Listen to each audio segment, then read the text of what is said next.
everybody, and welcome back to another Medical Assisting Monday. For those of you who are new, every Monday I upload a medical assisting related video, so be sure to hit that subscribe button if you are going into the medical assisting field, want to go into the medical assisting field, or already are in the medical assisting field. For today's video in particular, I'm going to be talking about the difference between the RMA exam and the CMA exam. First off, you're probably wondering, what are those terms? And they are just the abbreviations for the credentialing exam in order to become a credentialed medical assistant. For each of these credentials, you have to take a separate exam, and so today I thought I would go through the differences between the two. I do also want to mention it is really important if you are a medical assisting student to become a member of some sort of credentialing. I don't know if it's called a society or what, but it is really important, and you can also put it on your resume and stuff. I'm part of both the AMT and AAMA, and I will go more in depth into each of those as we go on through the video. Also, I am not going to be mentioning which exam I will be taking in this video.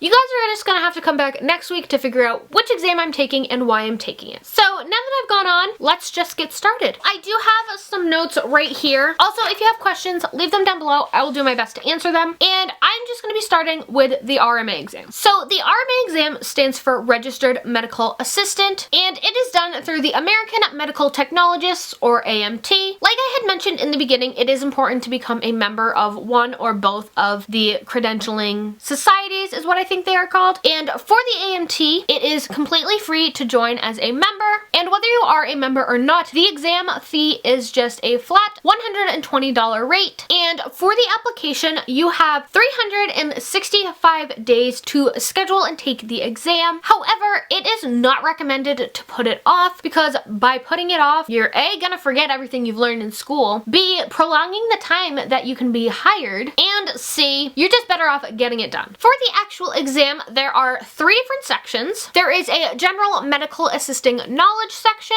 an administrative medical assisting section, and a clinical medical assisting section. If you would like to learn more about what is in each section, I will go ahead and leave the outline for the exam down below. The number of questions on the RMA exam is 200 to 210. I'm not sure what the 200 to 210 really is. I don't know if they like take off some questions, or like if you're close to getting the score you need, they add a few questions, but everywhere I looked said 200 to 210 questions, and the amount of time you have to take the exam from start to finish is 120 minutes. And in terms of attempts, you are allowed 3. So if you don't pass it the first time, you can go back and take it for the second time, and if you don't pass it the second time, you can go back and take it for the third time, and if you don't pass it the third time, well, you better think of a different option, because you can't take it a 4th time. Upon completing the exam on the computer, you will get a screen at the end that tells you if you passed or failed the exam. You will not get your score breakdown, however. You will get that 8 to 10 weeks later in the mail along with your certification, and as soon as you get your certification, you are an RMA. And don't think that after you take this exam, you're done, because you're not. You do have to do recertification, and this is usually done through CEUs, which are continuing education units, which basically you get credits for doing certain things. Some of them you can just do right online through the actual society. Some can be done by going to chapter meetings or chapter events or national events and stuff like that. For the RMA exam, you do have to recertify every 3 years, and you have to have a total of 45 CEUs to be recertified, and if you do not have 45 CEUs or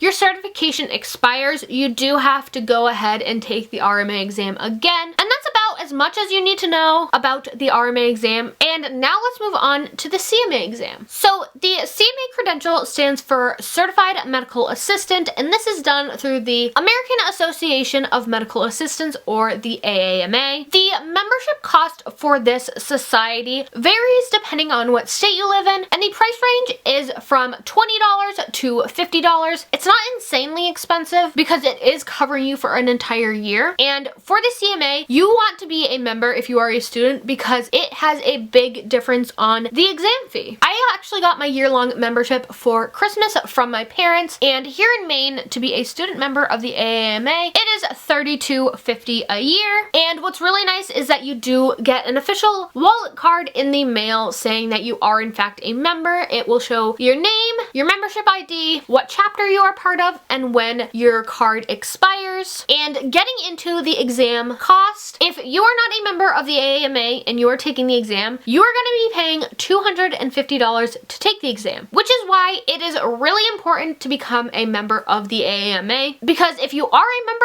it is only $125 to take the exam. When you apply for the exam and do your application and stuff, you have 90 days to take the exam, which is 3 months. It is definitely a shorter time frame than the RMA exam. However, I believe they do this for the simple fact that they want you to get it done as soon as you can so you are credentialed. Moving on to the actual exam, there are 3 different parts. There is a general section, an administration section, and then a clinical section. And again, they do have an outline that goes into more detail about what exactly is on the exam in each section. In total, there are 200 questions on the exam, and the website does go ahead and break it down into how many questions are in each section. I do not remember it off the top of my head, but I believe the general section has the most amount of questions, and it consists of like medical terminology and anatomy and stuff. Then I believe the clinical section, and then the least amount of questions I believe are in fact in the administration section. The time limit you have for this exam is 160 minutes, but it's not that you have 160 minutes from start to finish, because they do it in increments. You do 4 increments of 40 minutes each, and then at the end, when you have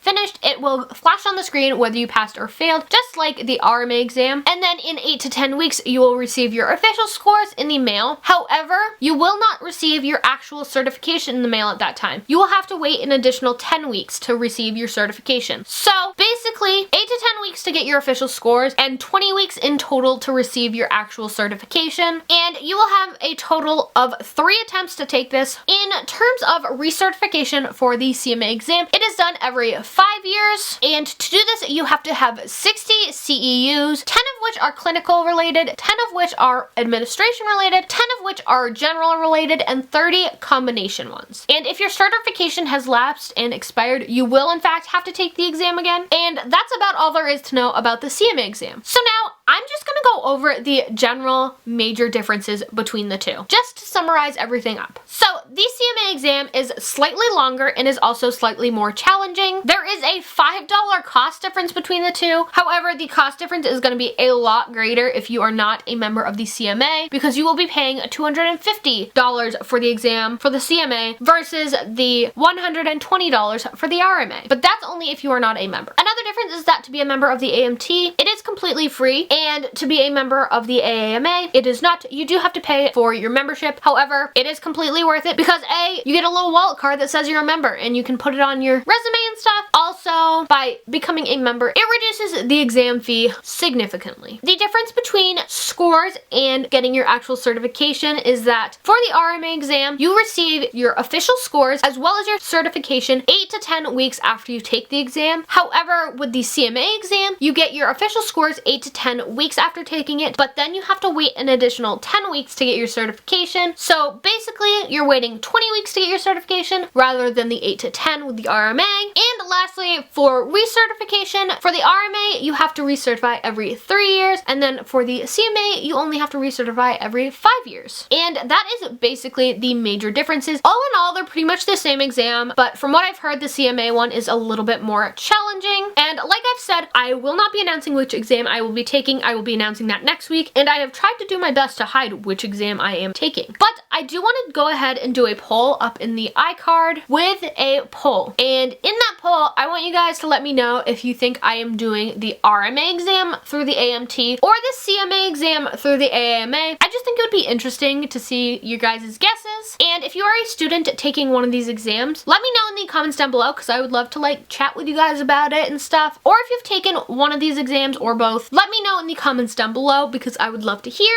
I really hope you guys liked this video. Like I said, come back next week to see which exam I am taking. And I really hope you guys like this video, and I will see you guys next time. Bye guys!